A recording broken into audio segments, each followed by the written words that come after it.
One of the voices is with us today again, a guest who has experienced firsthand what it's like to be targeted, silenced, shut down, told to sit down and keep still.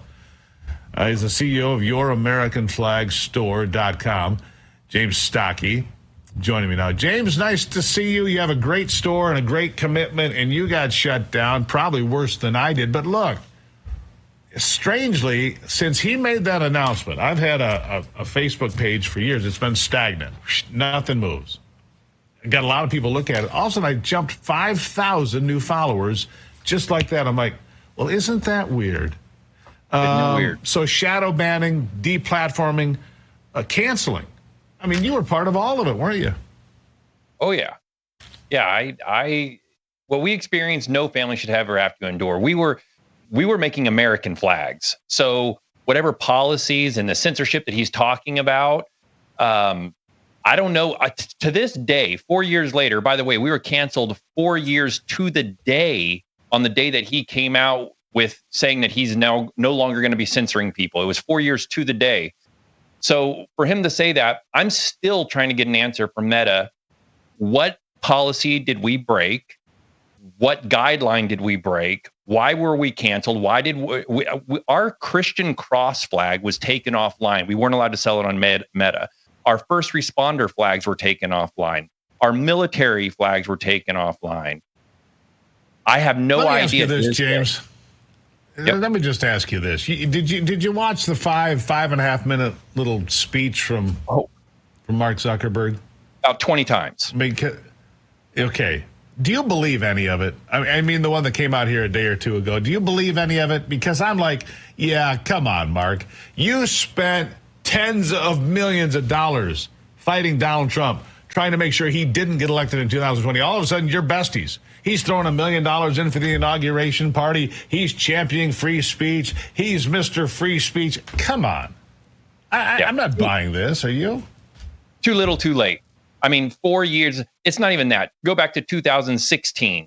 Where was he then? Right. I mean, he says that he's anxious to get free speech out there. Where were you in 2016? How about 2020 when, unfortunately, a man with dementia was on stage? Nothing. And then how about after he was kind of ousted and then Kamala Harris was more or less installed? Where was he on that? If we said anything on Meta about, hey, what happened to the primary? Where are her votes? We were censored. So how is it that just right after the election, all of a sudden he has some kind of epiphany that everything is good? It seems to me like Mark Zuckerberg just kind of goes with the tides. Yeah, whatever makes him the most money. Look, I'll give you a couple of words that were almost guaranteed to get you tossed. COVID, vaccines. Those were almost surefire ways to get yourself tossed. You talk about COVID or overreach or these lockdowns, man. You know, if you said anything bad about Newsom or Whitmer or any of these folks, I mean, you were gone, right? Oh yeah, as quick as you could get it out of your mouth, you were shut down. And not only that, but I mean, you didn't even have to say those things. All you had to do was just counter anything that Meta was putting out there, anything that the mainstream media was putting out there, anything that the liberal politicians were putting out there. And then that you'd pay, as a business, you'd pay a price right to your wallet. And us, it wasn't just a matter of just Meta.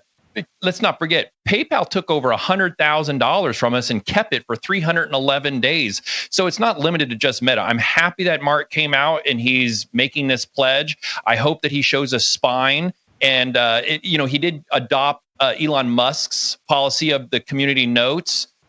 We'll see how that goes. But it seems like he follows other people and doesn't really do things for himself. He admitted that he was bullied by our own government and other governments in that 5-minute video. That, I mean, he has the biggest platform in the world. Why didn't he just stand up to those people and say, look, put it out there on his own platform that, look, this group he said, is doing it. Our government for the last 4 years was one of the leading advocates for censorship. And he said because of that, other governments around the world followed suit. Oh, if they can silence anybody they don't like, if they can silence their critics, everybody can do it. Mark Zuckerberg is his mea culpa is no good to me. James, I'll give you the last word. I agree with you 100%, Steve. If he can switch in literally overnight, what's to say in 4 years from now, if the tides swing, what's going to keep him from swinging back the other way? Is he going to cave under the pressure of the next administration? How do we know that? Of course. I don't think that we do. I think that he has a history of just giving in to the pressure. Yeah, he has a history of saying whatever they need to hear. YourAmericanFlagStore.com. I urge you to check that out right now, YourAmericanFlagStore.com, because James Stocky is the great American. He deserves your support for all this nonsense he's gone through. American-made flags, and what could be better than